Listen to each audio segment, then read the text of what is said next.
السلام عليكم ورحمة الله تعالى وبركاته. داوديال كسود وهذا حقيقة تي في وأضو غبرتين ورا الحقيقة سوغن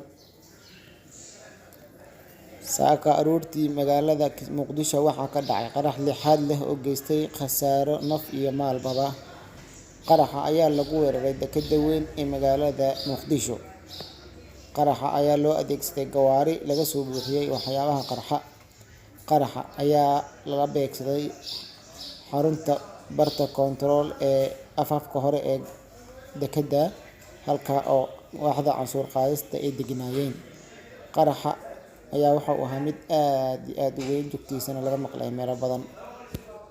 Ciidamada ammaanka magaalada Muqdisho ayaa durbaba xiray dhammaan wadooyinka soo galaya dekedda iyo nawaaxiga qaraxa uu ka dhacay isla markaana bilaabay baaris ku saabsan qaraxaas iyo dadkii ka dambeeyay iyo sidoo kale dad laga shaqo qaba in ay wadeen weerar qorsheysan oo rasaas ah.